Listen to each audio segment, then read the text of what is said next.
Buenas noches.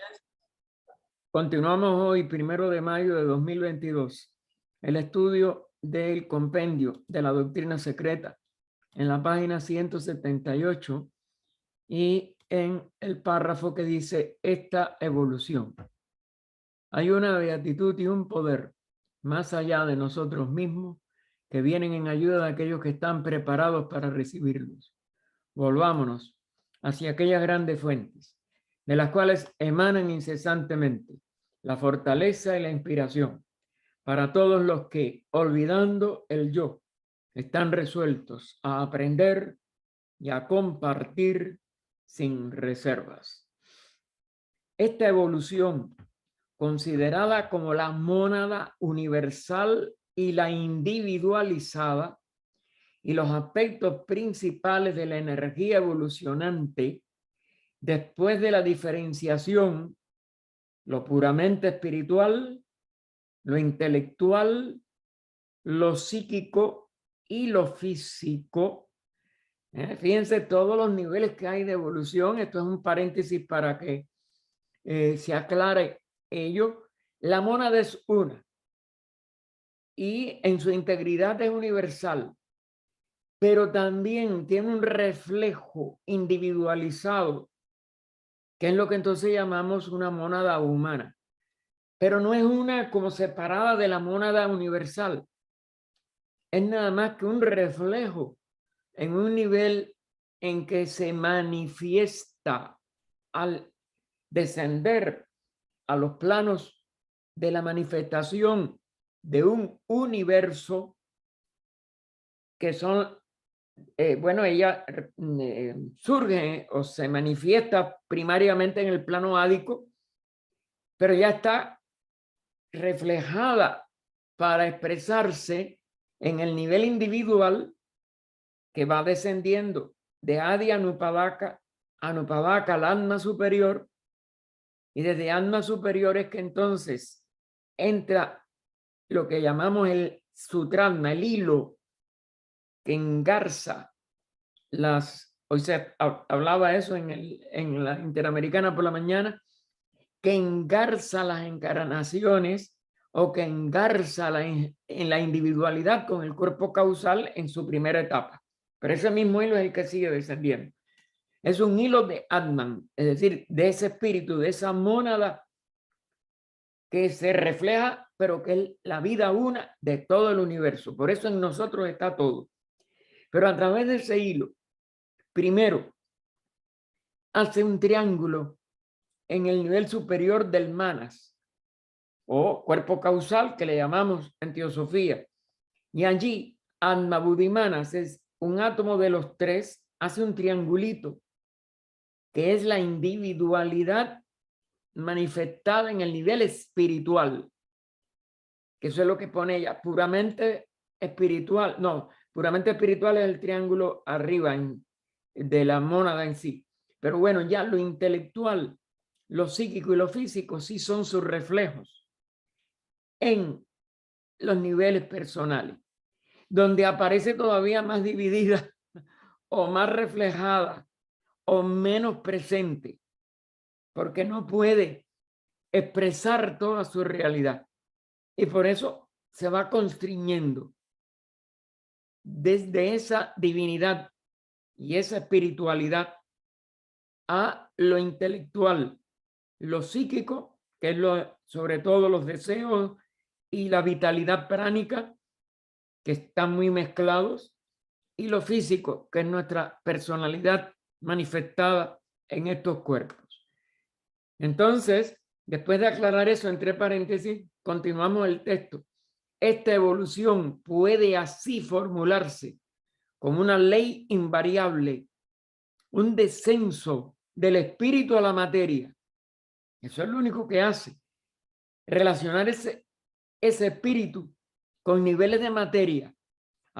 En cada nivel de materia más densa, su expresión es más limitada, pero no es que sea otro espíritu, no es que sea algo separado como intelecto o separado como intelectual, o digo, perdón, o como emocional, o como psíquico y como físico, sino que su limitación lo hace aparecer, y la conciencia encerrada en esos vehículos se siente separada de la vida una, pero sigue siendo la misma vida una. Esto es lo más maravilloso de la ley de evolución, y a la vez lo más complejo para poder realizar nuestro retorno, en nuestro reascenso hacia descubrir y saber lo que somos. Ese es el hombre, conócete a ti mismo, que tenemos que hacer por nosotros mismos, venciendo las limitaciones de nuestros cuerpos a través de purificación, las limitaciones de nuestra conciencia a través de nuestra recuperación de su dimensión real, de su sabiduría verdadera. Ese es lo que, en lo que estamos empeñados, los que empezamos a estudiar estas enseñanzas y la tratamos de llevar a la vida diaria. Así que es una ley invariable.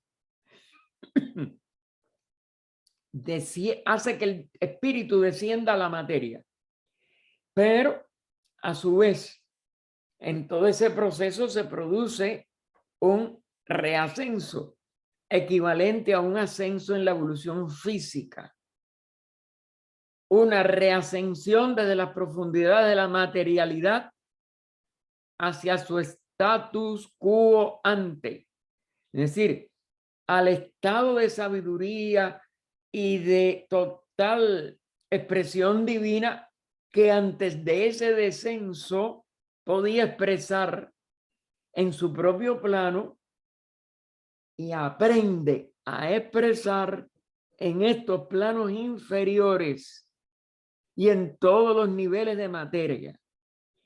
Por eso, cuando culmina la evolución y todo ese proceso no tiene ningún impedimento, ningún valladar, porque el reascenso se completa a través de lo que llamamos los superiores estados de evolución o el discipulado, las iniciaciones en la fraternidad, etcétera, completa el ciclo de evolución humana y se convierte en una jerarquía. Y HPB aclara en este comentario, con una disipación correspondiente de la forma concreta y de la sustancia. Por eso, ya un adepto a voluntad, cuando renuncia a descansar y sigue y se auto inmola, porque es una inmolación de sí mismo, de su libertad que ya tiene derecho, para seguir ayudando a todos los que no hemos todavía completado el ciclo, su vehículo de expresión puede ser totalmente invisible para todos, puede a voluntad reflejarlo como si fuera un vehículo como el nuestro, pero no en ningún sentido el que responde a la ley de evolución de la humanidad, sino que a voluntad él lo mantiene en condiciones, como les digo, o totalmente invisibles o aparentemente visibles o visibles hasta cierto punto al menos, pero sin materializarse de nuevo. Por eso es que se le llama Mayavi Rupa. Puede adoptar la forma, pero nada más que es aparente, ilusoria. Se dice desde el punto de vista de lo que conocemos de la materia, ¿no?, que no está formado por moléculas, es decir, agregaciones de materia, que eso es lo que la hace compleja, sino que sigue estando en nivel atómico. Es decir, en la primera diferenciación, que en la realidad en el espacio 1 y en el espacio sin expresión, toma la primera vestidura, vamos a decir, o la primera sombra, pero que es muy sutil, como es natural. Figúrese, atómico del nivel más alto del sistema. A voluntad, igual que hacen logos, porque los convertimos en un pequeño logo hasta cierto punto, como una jerarquía, nunca individual, pero en la jerarquía que se llama el hombre celeste, puede trabajar todos estos aspectos del espacio material como un pequeño logos que hace que aparezca en todas las posibilidades de expresión y de visión o de percepción, hablar, oír, gustar, es decir, los sentidos se pueden expresar a través de ese Mayavi Rupa, pero no aerroja, no aprisiona, no esclaviza la conciencia como durante todo este periodo de evolución individual nos esclaviza y nos aprisiona a nosotros. Y entonces ella agrega, después de esta expresión latina, de statu quo ante, con una disipación correspondiente de la forma concreta y de la sustancia, bueno, lo habíamos leído ya, hasta el estado laya, o lo que la ciencia llama el punto cero, y más allá.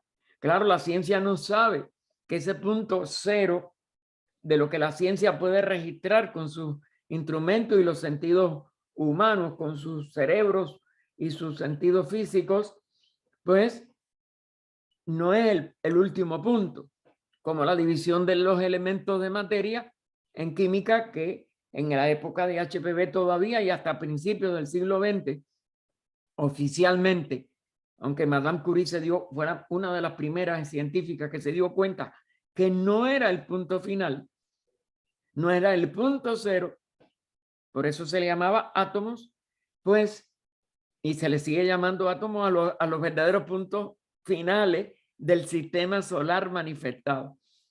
Pero eso es lo que llaman en ocultismo un centro laya, es decir, un punto donde todavía no se manifiesta nada, pero desde el cual se puede empezar a manifestar todo un sistema de evolución.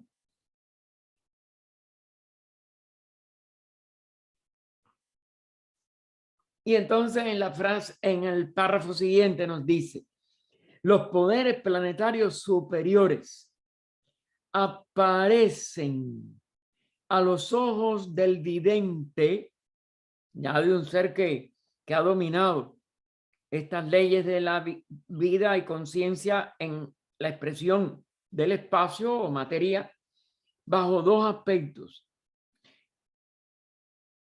El subjetivo como influencias, es decir, una influencia inteligente de impulso hacia la evolución, hacia la bondad, hacia cualquier expresión de lo superior que las manifestaciones monádicas individuales estamos llamados a desenvolver, y aún las manifestaciones de almas grupales, etcétera, deben también de progresar, de alcanzar, porque ellos influencian como agentes de los espíritus planetarios y los mismos espíritus planetarios a todos los reinos. Recuerden que aunque el reino humano sea el principal y el más importante del plan de evolución, los 7 reinos que conocemos, más otros que no, más o menos hay nociones del reino angélico, por ejemplo, etcétera, de líneas de evolución paralelas, pero que no son los 7 reinos que conocemos y que hay muchas dudas sobre todo, vamos a decir, sus funciones, su realidad, etcétera, pero están presentes en las filosofías antiguas y por tanto en las religiones, pero ya en las religiones sin las claves, sin el conocimiento superior que debemos tener de ellos. Por eso desconocemos tanto. Y aún de los 7 reinos desconocemos mucho de sus expresiones y de su funciones evolutivas. Pero bueno, todos están presentes, y los espíritus planetarios y sus agentes jerárquicos, los Dian Chohans, etcétera, el hombre celeste entre ellos, los seres humanos que se realizaron en una raza raíz de este sistema, pues tienen en lo subjetivo la capacidad de influenciar. Por eso ella pone influencia en letra de bastardilla. Y el objetivo como formas místicas. El objetivo son formas místicas. Aquí es donde viene esa labor de grandes agentes del plan de evolución que aparecen como ángeles o como adeptos o como protectores de muchas formas. De forma mística que bajo la ley kármica se convierten en una presencia. Y fíjense que igual que influencia, estas formas místicas, que casi siempre es la actividad de lo que en la India se llamaba o se llama, pero bueno, sobre todo en la India antigua, porque los conceptos modernos no sabemos cuáles escuelas los mantienen y cuáles se han ido desfigurando. Presencia.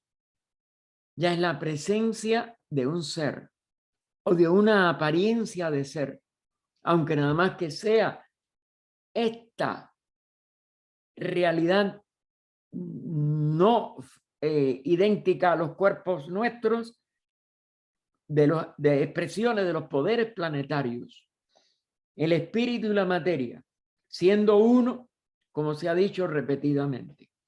Es decir, ellos son siempre uno, pero aparecen como diferenciados en distintas proporciones. Cuando la expresión material sobrepuja y es mucho más presente o mucho más influyente, sobre todo me parece que es la mejor palabra, más influyente y más fuerte en expresión que el aspecto espíritu, aparece como materia, por ejemplo, aparentemente sin vida, el mineral, o con una vida muy incipiente, como el vegetal, etc. Pero en realidad todo es vida. El mineral también tiene la vida, pero tan escondida, tan inconcebible para los sentidos físicos, etcétera, excepto los cristales o investigaciones como lo que hizo Emoto con el agua, pues parece que es materia muerta, porque la presencia de la vida y la actividad del espíritu están tan limitadas y tan oscurecidas a nuestros 5 sentidos y a nuestra mente que aparecen como inexistentes. Pero cuando el espíritu logra vencer el nivel de la materia como para expresarse en un animal, en un ser humano y sobre todo en las jerarquías superhumanas, es el espíritu el que aparece como soberano, y muchas veces en las más altas expresiones de los niveles jerárquicos de los poderes planetarios, como que no tienen vehículo, como que son nada más que una influencia, porque la presencia ya ni se detecta. El espíritu es materia en el 7º plano. En este plano físico, nosotros lo vemos como materia. Y como les digo, la mayoría de los seres humanos en el siglo XIX consideraban que era materia muerta. Aún todavía hay científicos que no acaban de aceptar que los movimientos, que obviamente son inteligentes, en los subpartículas subatómicas o partículas subatómicas, como el electrón, etcétera, y otras más pequeñas todavía, que tienen movimientos y se han comprobado que son inteligentes, les siguen negando la cualidad de la vida, lo cual es un absurdo.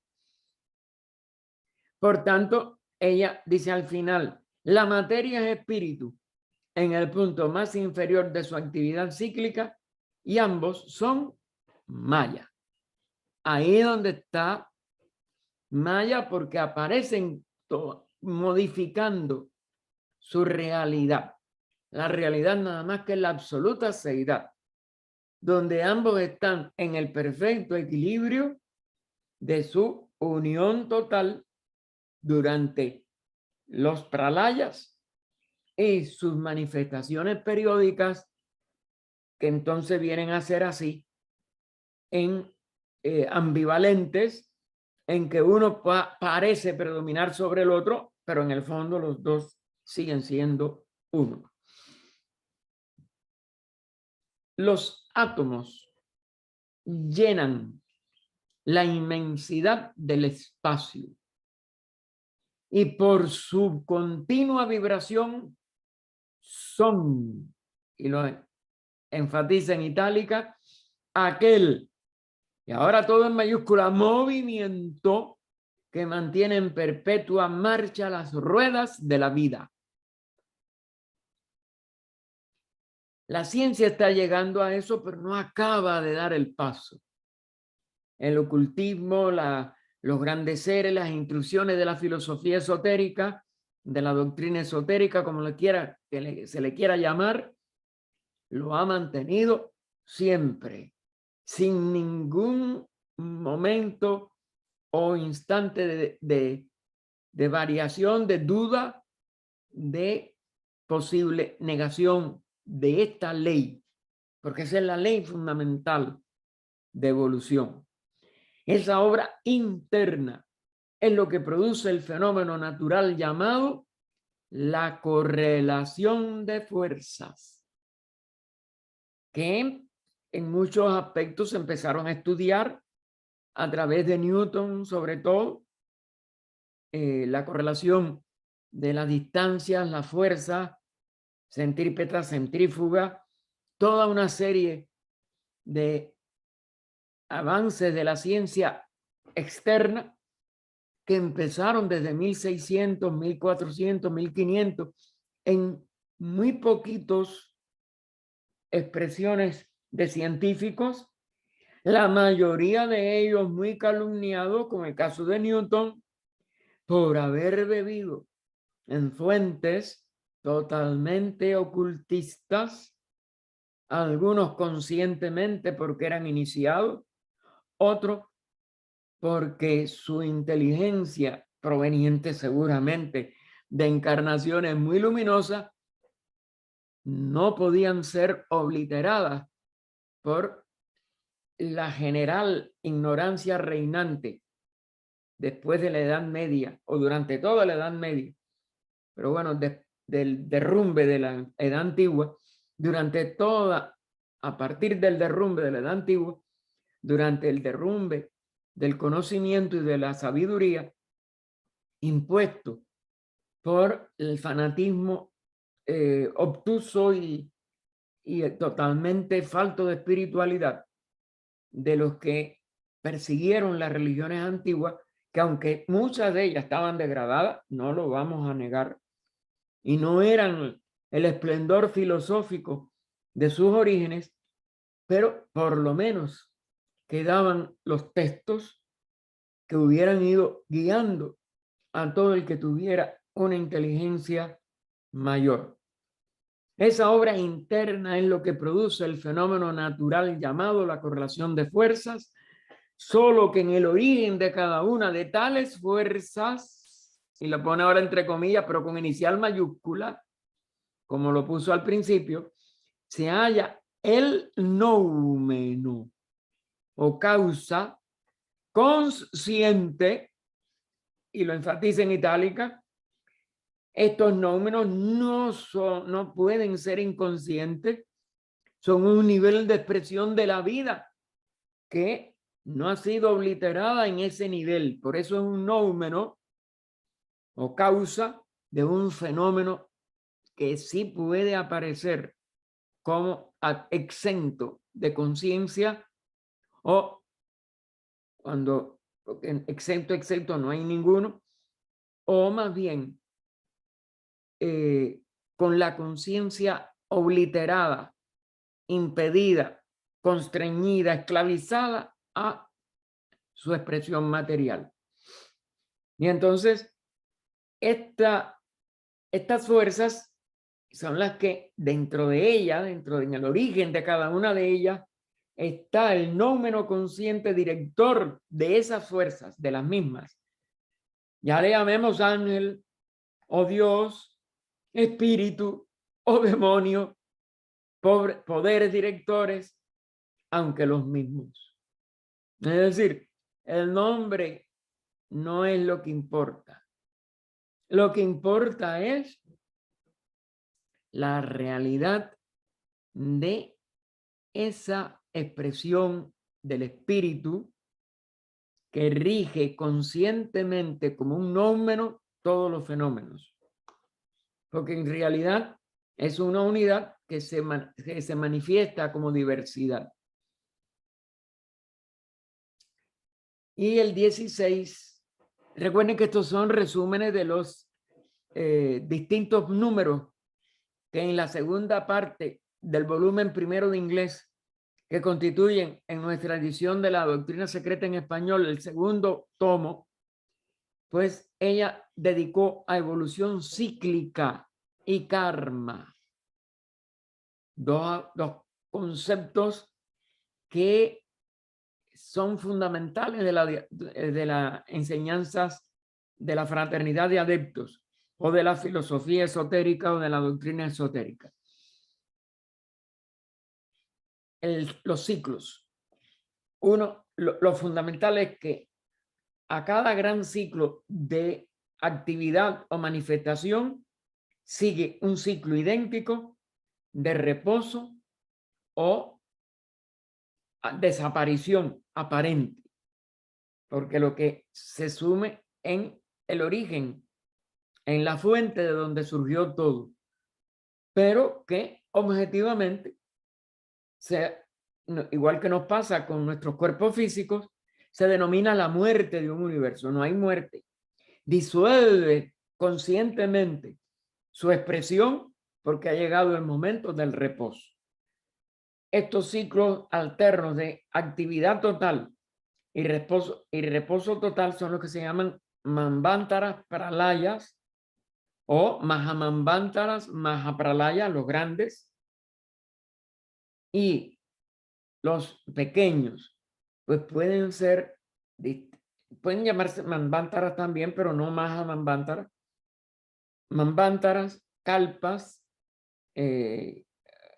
ciclos raciales, etcétera, rondas, los nombres que van dando qué división de ese Mahamanvantara nosotros estamos tratando de estudiar. Y entonces sí pueden haber pralayas menores en que no hay disolución, sino obliteración de la actividad del sistema manifestado que aparece como durmiendo, pero todavía manteniendo su estructura.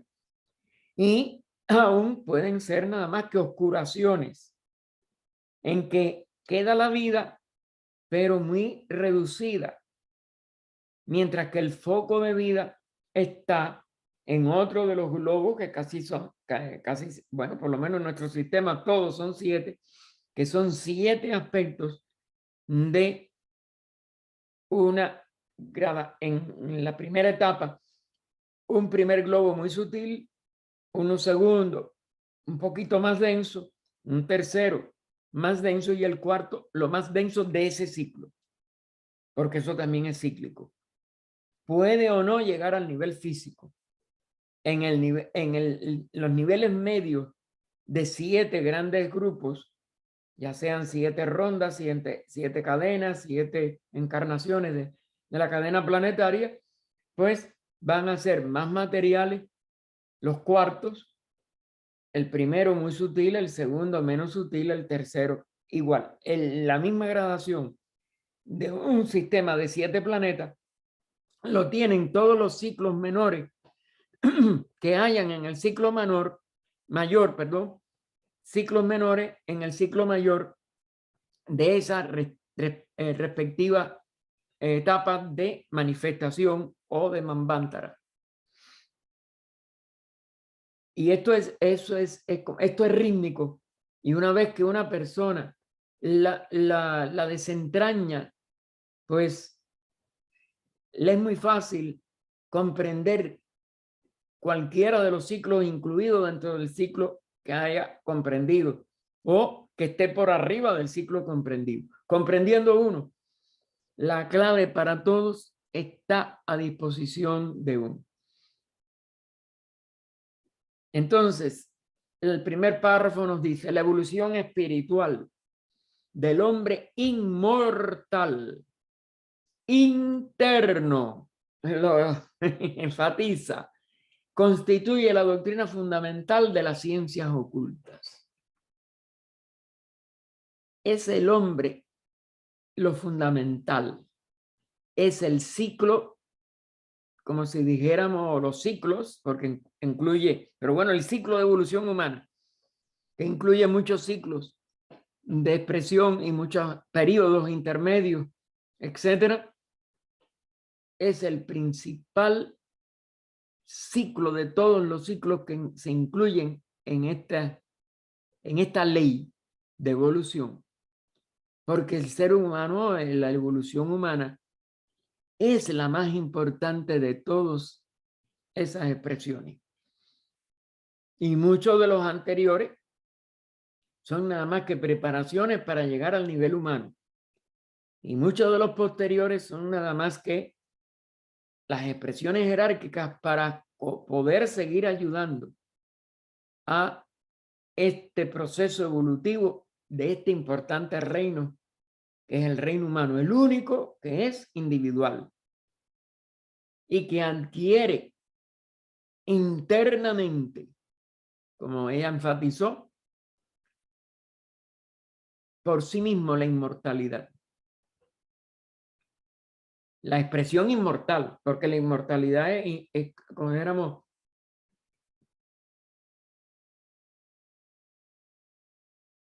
es inherente. Todo es eterno y sus expresiones tienden inherentemente a la inmortalidad. Pero el centro de inmortalidad no solo se tiene que ir generando para llegar al nivel humano, sino que es el que se perfecciona por su inmortalidad en poder expresar la eternidad de la vida y la capacidad de expresar la vida en niveles materiales. Eso es lo que se aprende a través de esta inmortalidad humana. Y por tanto es la doctrina fundamental de las ciencias ocultas. Para reconocer aún lejanamente semejante evolución, el estudiante tiene que creer en la vida universal, una, es decir, la unidad de toda la vida. Por eso es una de las ideas fundamentales de cosmogénesis cuando empezamos a estudiar el proemio de la doctrina secreta. Es una creencia mientras no lo realicemos, pero recuerden, es una creencia provisional, como todo lo que no podemos ahora abarcar. Es un anticipo de lo que tenemos que llegar a descubrir totalmente a través de nosotros mismos. Pero bueno, recuerden que tener fe o creer no es siempre una cosa negativa. Depende de con la madurez que nosotros apliquemos y la capacidad investigativa que nosotros apliquemos a lo que todavía no somos capaces de elevarnos a conocer, pero que no rechazamos ni aceptamos a priori. Es decir, que el ser ya es lo suficientemente expresivo de inteligencia, de la capacidad de pensar por sí mismo, como para investigar y fundamentar su fe, su creencia. Es decir, no cree a la aventura, no cree porque alguien lo dijo. Fundamenta su creencia y su fe en una investigación racional, pausada,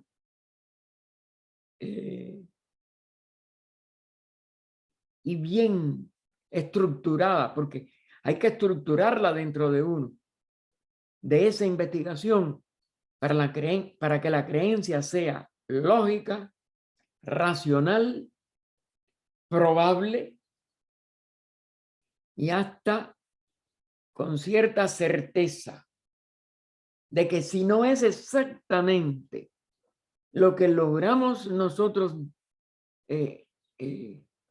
incorporar como esa creencia, como esa fe, sino que estamos dispuestos, es decir, tenemos la disposición de continuar constantemente mientras vamos creciendo en amplitud de criterio, conciencia, investigación, etcétera, a rectificar lo que por limitación de nuestro actual estado de capacidad investigativa, de capacidad de razonamiento, sea necesario rectificar. Es decir, sin dogmatizar. Esta sí es la condición básica de todos los que tratamos de allegarnos al estudio de estas enseñanzas recibidas de los grandes seres. Todas las llegaremos a comprobar por nosotros mismos, pero bajo una inmadura y sobre todo no investigada serie de posibilidades y sin estimular nuestro razonamiento, nuestra lógica, nuestra investigación constante, es tan necio de dar por sentado de que ya tenemos la verdad, como que esa verdad la demos por sentado negando todo tipo de posibilidades ulteriores. Es decir, nosotros llegamos a un punto y puede ser que el primer punto no sea muy espiritual porque nuestra investigación todavía es muy embrionaria. Pero si nosotros lo hacemos con mente abierta, si nosotros lo hacemos dispuestos a rectificar lo que veamos que fue o una ilusión óptica o una ilusión auditiva o cualquier otro tipo de ilusión de los sentidos, correcto. Pero tenemos que llegar a ciertos criterios, no a conclusiones. Otra palabra que sí tiene que eliminar el estudiante de la filosofía esotérica y del ocultismo teosófico. Nunca concluir. Seguir investigando y estar dispuesto a seguir investigando hasta el día, momento, encarnación, no sabemos lo que nos falta, en que podamos nosotros autorrealizar todo y la creencia se compruebe o se rectifique, pero no sea necesario seguir creyendo, ni sea necesario seguir teniendo fe, sino que se realiza totalmente la integridad de la ley y la integridad de su cumplimiento con la expresión de la evolución cíclica y kármica.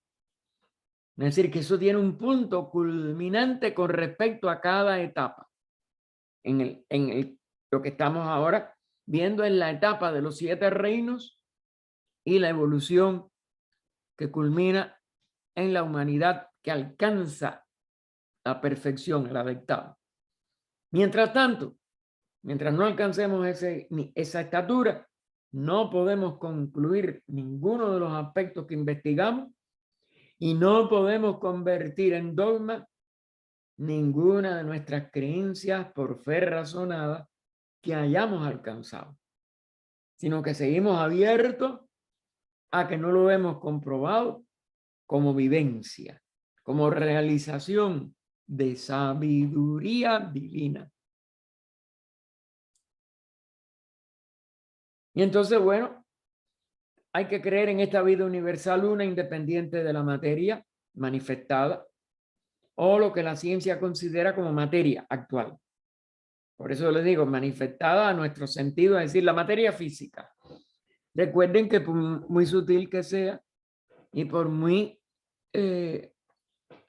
alto que lleguemos en esa investigación, mientras hay una manifestación, un ciclo de manifestación, ningún espíritu es totalmente independiente, sino relativamente independiente. Y por ello la vida una sí total es la que es independiente de todo el espacio en cuanto al ciclo de manifestación, porque está relacionada, pero no es el espacio. Lo que tiene una relación con ese espacio. Esto es difícil de poner en palabras, pero trátenlo de profundizar ustedes. Y entonces aclara entre paréntesis, o lo que la ciencia considera como materia, porque no es la materia, no es la materia como los puntos originales del espacio, o la primera expresión del espacio diferenciado. Cuidado. Allí sí podemos entonces también caer indirectamente en un dogma, de negación. Siempre hay una relación con el espacio, porque por eso hay manifestación, pero no con el nivel de la materia de este plano físico, cuando nada más que es un nóumeno de fenómenos físicos. Ahora, la segunda condición o la segunda necesidad de algo que tenemos que creer mientras no completemos nuestra evolución, recuerden, humana, recuerden, que en las inteligencias individuales, el inciso B es, en las inteligencias individuales tenemos que creer en las inteligencias individuales que animan a las distintas manifestaciones de este principio. Es decir, ninguna expresión del espíritu en el universo manifestado que anime manifestaciones de ese principio uno de vida universal, pues puede ser independiente de la expresión de una entidad o de una inteligencia que se manifiesta al menos como con una característica de individualidad visto desde aquí abajo, que también eso es una de las cosas que tenemos que tener mucho cuidado cómo lo interpretamos. Es decir, lo que los seres humanos llaman Dian Chohan, de deidad o Dios o santidad superior o adepto, etcétera. Fíjense, son distintas denominaciones que van obteniendo de acuerdo a la estatura del vehículo de expresión de esa vida universal durante las manifestaciones de ese principio. Es decir, mientras dura un Manvantara, para hablarlo en un idioma más de teosófico, ¿no? Durante todo un periodo manvantárico, los directores, toda la dirección, vamos a decir en más abstracto, toda la dirección del proceso de evolución es realizado por jerarquías de seres inteligentes vistos individualmente, aunque ellos en un aspecto superior han trascendido la individualidad constreñible y tienen una serie de manifestaciones jerárquicas que no son individuales. Pero en sus manifestaciones de estos planos de abajo del sistema solar, pues aparecen como inteligencias divinas, que son, por tanto, una expresión individual, es decir, con una expresión aparentemente separada. Recuerden, es maya, pero lo es. Hay que tener estas dos fundamentales creencias. Si no, nos volvemos materialistas y por tanto ignorantes de lo que es la verdadera ley del universo, que es esta dual manifestación de espíritu y materia. Aunque no sean una dualidad en lo eterno. En la realidad total, no. Son una unidad, es la seidad. La vida una está estrechamente relacionada con la ley una, claro. Es la contrapartida de la vida una es que expresa una ley una, que gobierna el mundo de la existencia. Esa ley es karma, es ley de acción. ¿Se dan cuenta? ¿Que se expresa como reacción enseguida? Sí. Toda acción va seguida de una reacción. Claro, en nuestra relativa capacidad actual. Recuerden que en la capacidad del universo, la reacción de toda acción o el efecto de toda causa puede tardar millones de años, miles de millones de años. Pero en realidad, karma está actuando constantemente y equilibrando constantemente. Así que en sentido exotérico con X, externo, en sentido externo exotérico, esta es simple y literalmente acción. Porque nosotros lo traducimos mucho como acción y reacción. Pero en realidad, en lo exotérico, nada más que se ve la acción, la reacción no es fácilmente realizada y mucho menos comprendida. De ahí que haya tantas tergiversaciones de la ley kármica.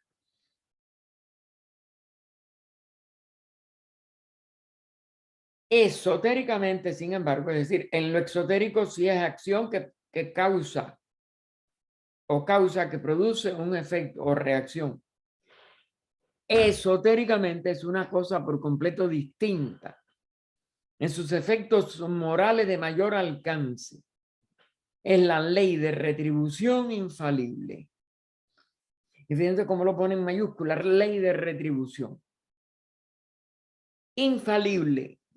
No puede fallar. Aunque puede el estudiante, el que se asoma a esta sabiduría por primera vez sobre todo, o con poca evolución, para poder culminar rápidamente en lo que llamamos la liberación de la rueda de nacimientos y muerte, o el conocerse a sí mismo, pues en ese sentido interno es ley de retribución infalible. Para que no quede duda, retribuye lo que sea, bueno, malo, regular, pero infaliblemente. Pero eso nada más que puede comprenderse y comprobarse en altos niveles de evolución cada uno de nosotros, como es natural, en las enseñanzas que se dieron al mundo en 1875 a través de Blavatsky, Olcott, etcétera, como sociedad teosófica. En la primera ondulación de la vida renaciente, fíjense, primera ondulación. Si ustedes recuerdan lo que estudiamos de cosmogénesis, vimos que la primera estancia nos habla de un estado total de reposo desde nuestra percepción al menos. Y en esa, ¿cómo se llama?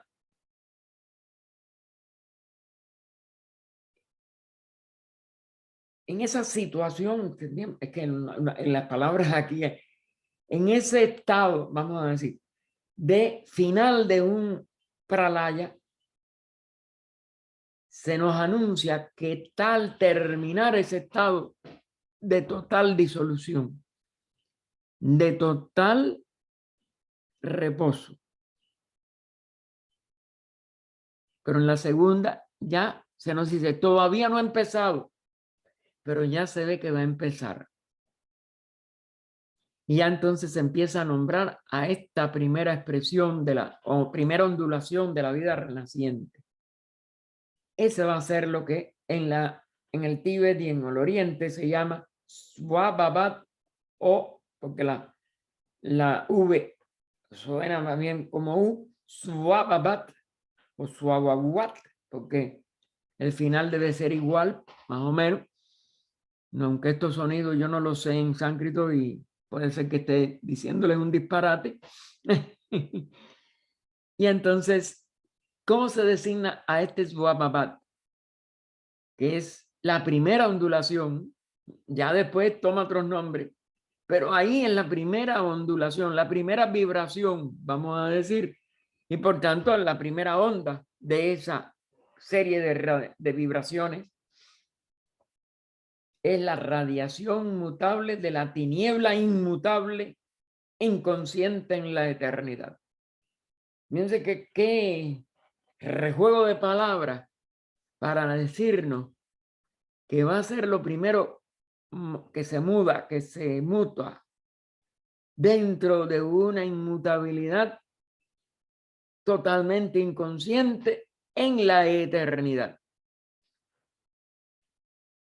Y ese es uno de los aspectos que entre la segunda y la tercera estancia nosotros estudiamos bajo ese nombre de Swababat.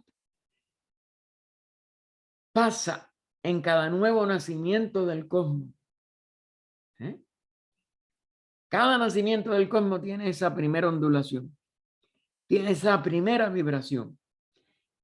Pasa al nacimiento de un estado inactivo a otro de actividad intensa. Es decir, va de un extremo al otro. Y por ello es que es un proceso que en cierto aspecto transforma totalmente el espacio aparentemente indiferenciado. O realmente ahí sí está en la realidad. Indiferenciado en un espacio aparentemente manifestado.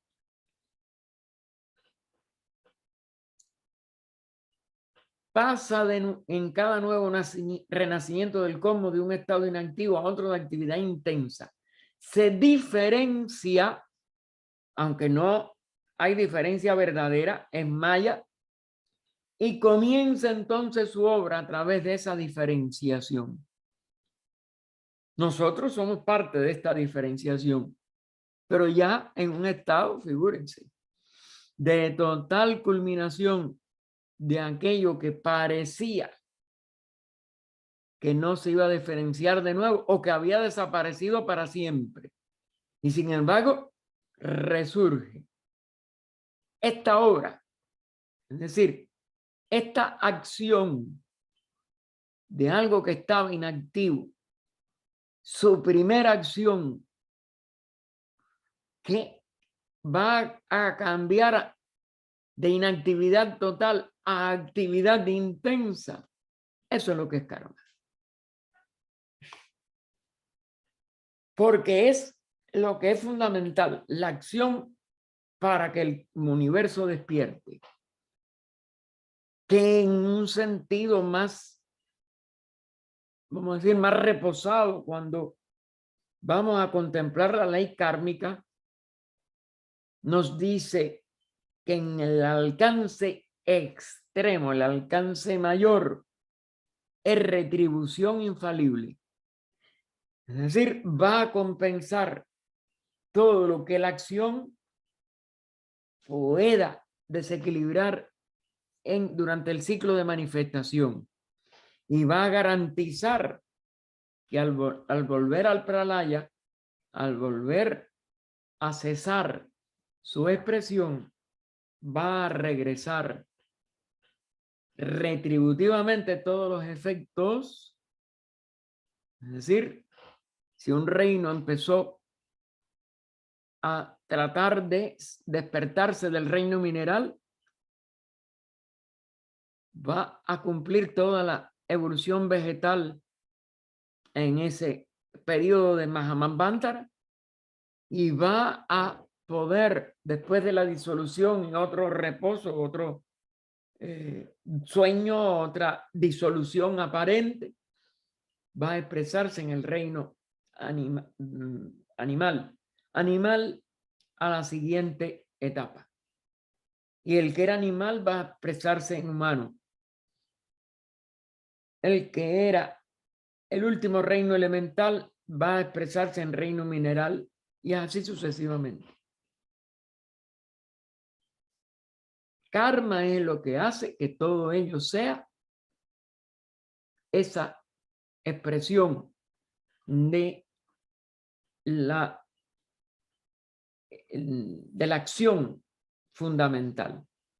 Los ciclos son también dependientes de los efectos producidos por esta actividad. Es decir, todos los ciclos se rigen por ese karma. El átomo cósmico 1 se convierte en 7 átomos en el plano de la materia. Pero sigue siendo 1. Pero aparece como 7 átomos. Y el reino humano, pues aparece igual, una sola mónada humana, que es la vida una, mirada en el nivel humano, va a desenvolver 7 rayos, 7, ¿cómo se dijéramos? ¿Cómo se le llama?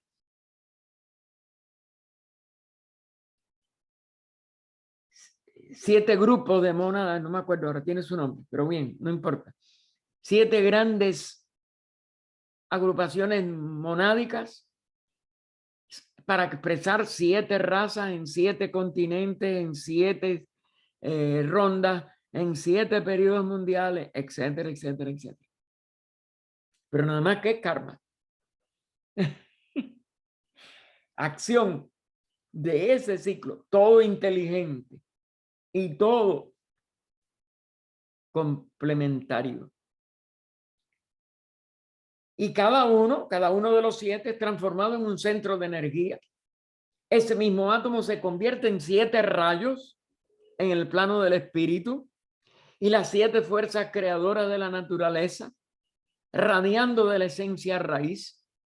Es decir, los 7 colores, las 7 expresiones de conciencia, las 7 expresiones materiales, siguen una el sendero de la derecha, el polo que llamamos activo, positivo, eléctrico, y otras el de la izquierda, separadas hasta el fin del kalpa, y sin embargo en estrechos abrazos.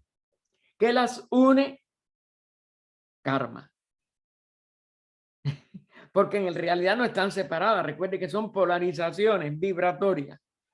Los átomos emanados del punto central emanan a su vez nuevos centros de energía, los cuales bajo el aliento potencial de Fohat, la expresión del fuego del espíritu como energía primaria, después también se van a diferenciar en 3, Fohat, electricidad, kundalini,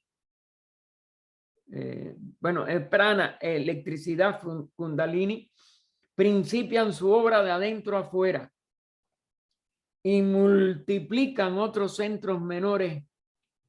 Y vamos a dejarlo en ese punto porque si no, no quiero dejar de esperar.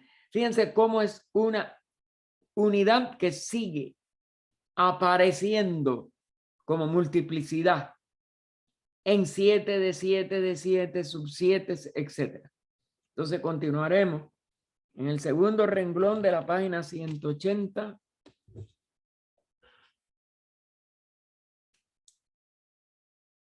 Hemos avanzado poco, pero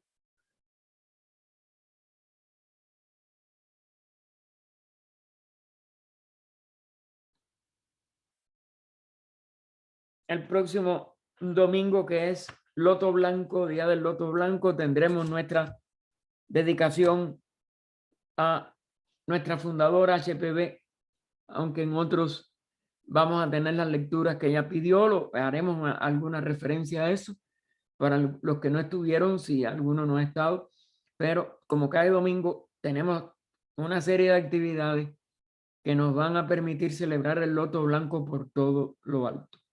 Oh vida oculta que vibras en cada átomo, oh luz oculta que brillas en cada criatura, oh amor oculto que todo lo abarcas en la unidad, que cada ser que se sienta uno contigo, sepa que por lo tanto es también uno con todos los demás. Paz, paz, paz a todos los seres. Gracias, hermano, al que saludó. Gracias, hermano. Sí. Ya, entonces, adelante, Ernesto. Gracias, gracias. Sí, hermano, tenía dos preguntas sobre el tema de hoy. Dime. Al final de este capítulo dijimos ahorita, al final del estudio, que el átomo se convierte en 7 rayos en el plano del espíritu y las 7 fuerzas creadoras de la naturaleza. Hermano, ¿cuáles serían esas 7 fuerzas creadoras de la naturaleza? Mira, los nombres no importan. Son niveles que nosotros todavía no llegamos. Date cuenta que esto es la primera diferenciación. Y por ello, nosotros la llamamos en el nivel humano, por ejemplo, los 7 rayos: voluntad, sabiduría, actividad, como si dijéramos, aspectos de la expresión de la conciencia humana que llamamos por esos nombres. En el nivel como dijéramos, de la sustancia, de la materia, no sabemos en esos niveles tan abstractos qué nombres puedan tener. Y ya aquí son tantos múltiplos de 7. Date cuenta que eso es en el primer plano, que es el Adi. Eso se va multiplicando 7 por 7 por 7. Por ejemplo, en número de átomos, los 7 primeros forman las primeras moléculas del plano Adi. Pero eso después se potencia. Y en el plano Anupadaka ya es 7 por 7, 49 átomos ultérrimos del plano Adi. Es un plano, es un átomo del plano Anupadaka. Cuando tú vayas llevando esas potencias a la elevación de 7 a la tercera potencia, cuarta, aquí, cuando tú llegas al plano físico, son millones de átomos ultérrimos. Eso está en obras como Fundamento de Teosofía y en Química Oculta y en otras obras teosóficas. Para eso tenemos que ir allí, pero yo creo que el nombre yo no recuerdo. Yo no me sé nada de memoria en la teosofía porque eso es una intelectualidad que no sirve, mijo. Lo que sirve es poderlo Comprender. Sí, realizar más bien. La comprensión es un nivel todavía intelectual. Poder llegar a la realización de que es una ley y que la ley es totalmente rítmica y que ofrece, por tanto, una expresión del ritmo de la vida en el espacio y que es karma. Aunque en ese nivel no podamos comprender si es la vida de que se encierra en estas expresiones de lo que llamamos materia en el plano físico, porque ahí no le podemos llamar ni sustancia. Es tan sutil que imagínate. Pero bueno, aún allí debe de haber alguna retribución a la vida encerrada en esa sustancia o en esa modificación del espacio. Pero en el ser humano, sí, un ser humano que evoluciona, como ya tiene una dosis relativa de poder responder a sus circunstancias de vida de una manera en que puede escoger por lo menos 2 o 3 o 4 distintas posibilidades, eso engendra una responsabilidad. Si escoge con acierto, un karma de incentivo de su vida y de expresión de su vida, que es lo que llamamos un karma bueno. Y si es contraria a su propio progreso, pues vemos un karma que le llamamos negativo o que le va a dar dificultades para poder seguir adelante. ¿Por qué? Porque él tiene que llegar a realizar su propia conciencia y su propia evolución por sí mismo. Ese es el sentido que tiene y la razón que tiene toda esta, como si dijéramos, ley, o todas estas expresiones de lo que llamamos entonces en plural después leyes, pero sigue siendo nada más ley de evolución, que es karma, que es acción.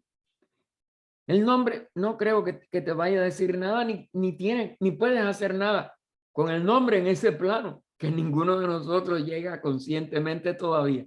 Es decir, no hemos podido reascender. Lo que es útil para nosotros en estos momentos es cómo podemos reascender cada uno por sí mismo para poder completar el ciclo de evolución humana y poder ascender al nivel de jerarquía que inmediata que sigue al reino humano, que es la jerarquía de los hombres celestes, el nombre que le dio HPB en la doctrina. ¿Alguna otra cosa, mijo? Así, hermano, al final del capítulo anterior sobre los modos de movimiento, la fuerza, dice, los poderes planetarios superiores aparecen a los ojos del vidente bajo dos aspectos, el subjetivo como influencias y el objetivo como formas místicas. Aquí usted nombró, hermano, que estos son los ángeles, los adeptos. Hermano, ¿por qué son masculinos la mayoría y no femeninos esas formas místicas? No, no, ellos ya no tienen que ver con el sexo. Eso es lo primero. Pero si se expresan en ciertas formas, las más sagradas son las formas femeninas. Hay un trabajo de HPB, lo que yo no me acuerdo los detalles, no me pidas detalles porque acuérdate, esta no tiene memoria. Pero si tú buscas los escritos coleccionados, hay sobre una serie de referencias a los adeptos femeninos. Y se sabe que no solo en tradiciones de la India esotérica antigua, es decir, de la India previa a la degradación en el hinduismo brahmánico, ya con sus castas, con sus dogmas. Antes de esos dogmas, en la India védica y quizás prevédica en cuanto a escrito, los Vedas parece que primero fueron de tradición totalmente iniciática, oral. Y quizás en un idioma que no fuera el Sensara o alguno de estos que no se sabe. Pero bueno, yendo al punto. Hay adeptos femeninos, pero son tan sagrados, parece que su labor tiene que ver con esto, con leyes de la sustancia y todo eso. Eso no se perdió. Hay referencias, pero muy malas en esa, es decir, muy limitadas en esas tradiciones más ocultas. Y ella afirma que sí. Mientras hay la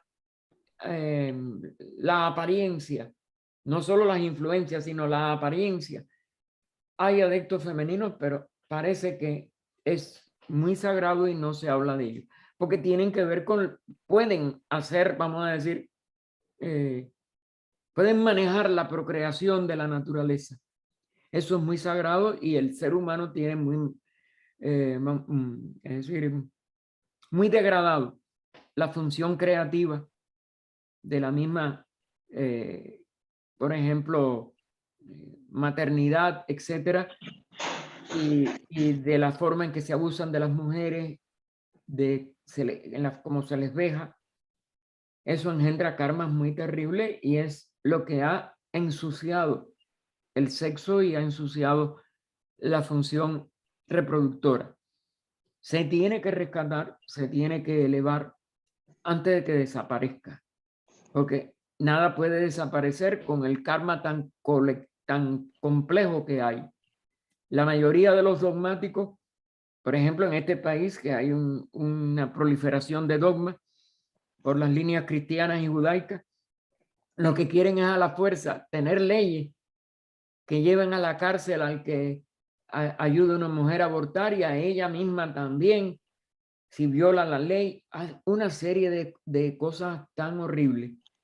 Lo único que hay como se que promover es que la mujer considere sagrada su misión, que la mujer sea protegida en su misión y que la mujer sea la que no pueda concebir que ella puede, por cosas a veces totalmente mundanas, eliminar la vida que se ha formado dentro de ella, pero también debe estar protegida para que nadie la viole y la fuerce a tener una criatura de una bestia que la ha violado, porque son cosas psicológicamente imposibles de obligar, porque puede producir más daño en la salud mental de ese ser que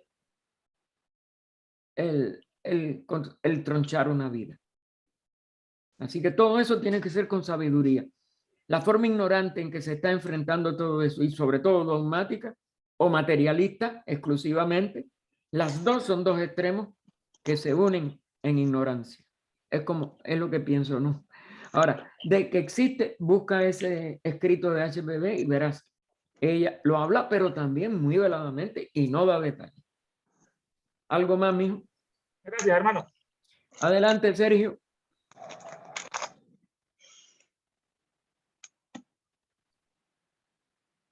Dígame, Sergio. Micrófono. Micrófono. No se escucha, está Sergio, no se escucha. funcionando. Sergio, no se le oye el micrófono. Parece que no funciona o está desconectado. Mira, a ver. No se le oye todavía.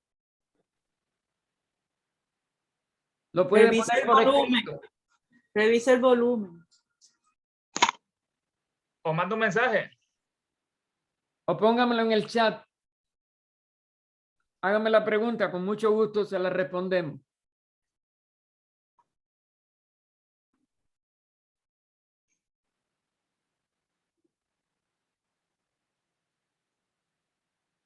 Perdón, Gaspar, que alguien Dime, quería dime. saber las claves para entrar a la oración. Ahí están puestas en el chat. Que lo busquen en el chat, que ahí están las claves. Gracias. Gracias. Sí. Gaspar, mientras Dime. le puedo hacer una pregunta. Espérese, que ya entra ahora. Bueno, ¿Por qué se habla de aspectos morales de karma en el sentido esotérico? Mire, los aspectos de karma, como es natural, los hay que están a la altura de la capacidad mental promedio actual del ser humano. Pero hay otros niveles, como estos mismos que estábamos hablando, de la procreación, lo sagrado del acto sexual, etcétera, que la humanidad no puede comprender en su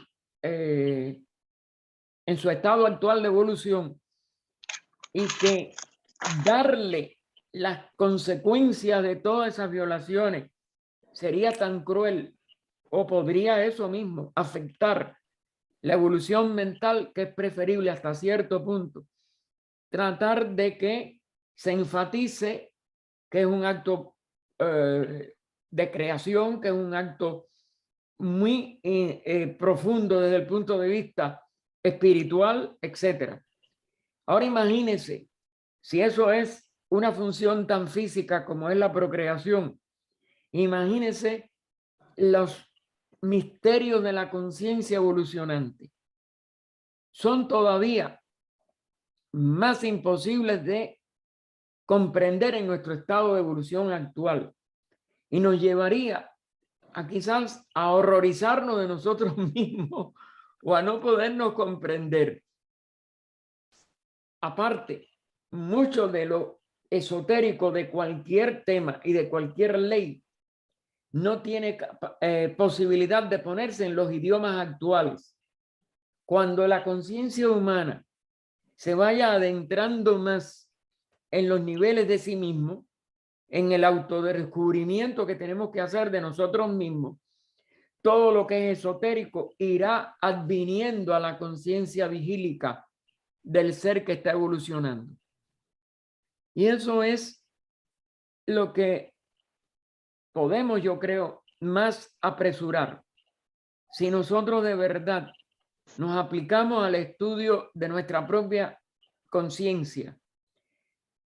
Tratamos de penetrar en nosotros mismos a niveles más altos que lo de la personalidad o más internos que la personalidad. Nosotros podremos avanzar mucho en entrar en las causas de las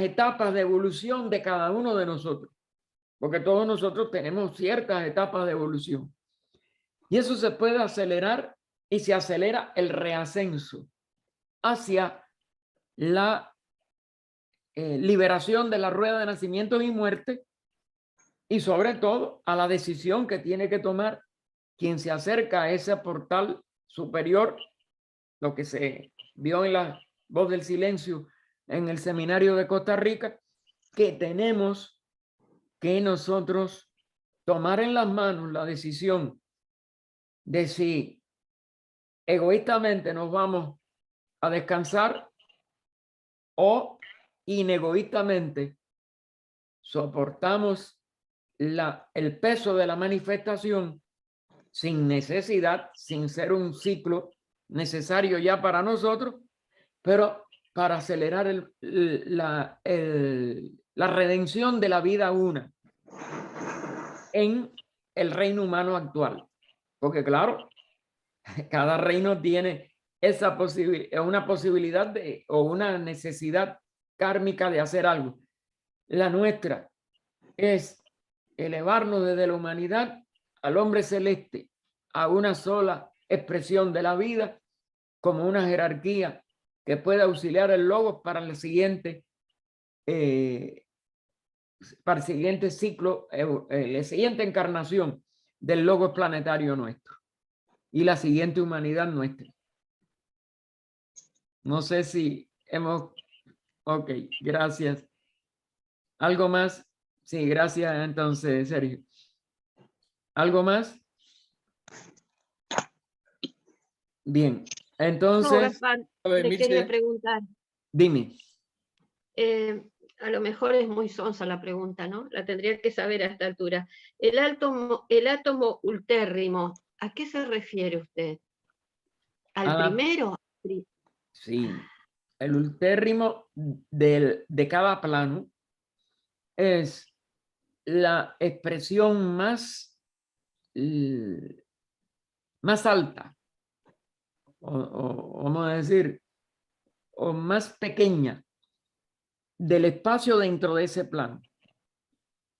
Hay 7 planos, hay 7 átomos ultérrimos. El átomo ultérrimo del plano físico, ese es el que se muestra en química oculta, fue el que pudieron investigar Besant y Leadbeater, pero hay un átomo ultérrimo del plano cámico, hay un plano ultérrimo del plano mental, hay un átomo ultérrimo del plano búdico, un átomo ultérrimo del plano ándico, del plano anupadaka, y el átomo ultérrimo del plano addi, por ser el primero del sistema, es el átomo ultérrimo del sistema solar, de los 7 planos del sistema solar. Es decir, el que está formado por una sola, vamos a decir, un solo punto de atención de la conciencia logoica. Una cosa incomprensible para nosotros. Y es el que inicia todo el proceso, de los cuales el átomo Adi tiene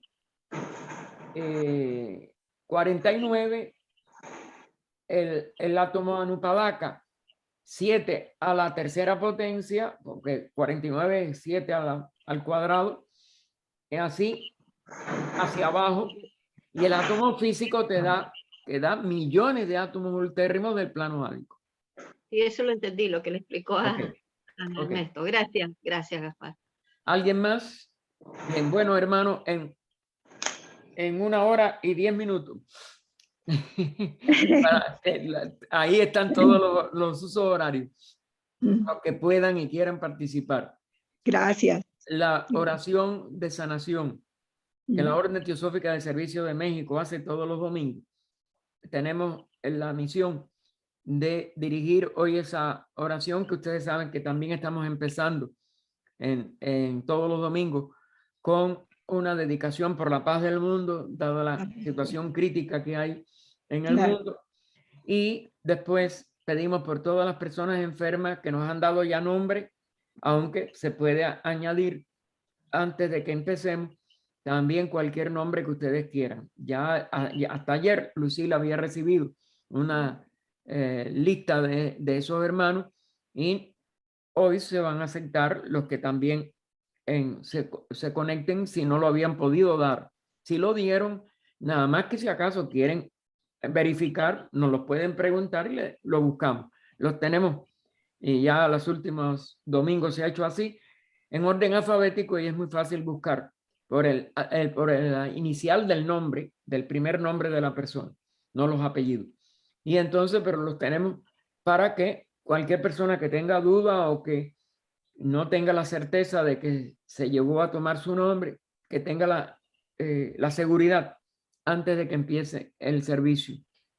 Unos 20 minutos, 15 minutos, pero hay tanto sufrimiento también de enfermedad, aparte de del sufrimiento de la guerra, que pedir por los seres y pedir por todas las criaturas que están sufriendo, pues puede dar una energía para disminuir ese sufrimiento. Le damos las gracias a todos. Vamos allá a parar la... Hay una pregunta en el chat. ¿Quiere Dime. que se la lea? Sí, léemela. Buenas tardes, dice Patricia Chávez. Una pregunta. Usted comentó que los estudios que realizaron del agua es materia muerta. Entonces, ¿la viva tendría mejores visión en el microscópico? No, Patricia, me interpretaste mal o yo lo hablé incorrectamente. Disculpa si te di esa... No, los estudios que se han hecho sobre el agua han demostrado que el agua expresa vida, por tanto esa vida es inteligente. Y yo nombré a Emoto porque lo hemos nombrado anteriormente y lo hemos explicado en más detalle. Hoy no, hoy lo hicimos como una referencia, perdona, porque te di, parece que una mala interpretación.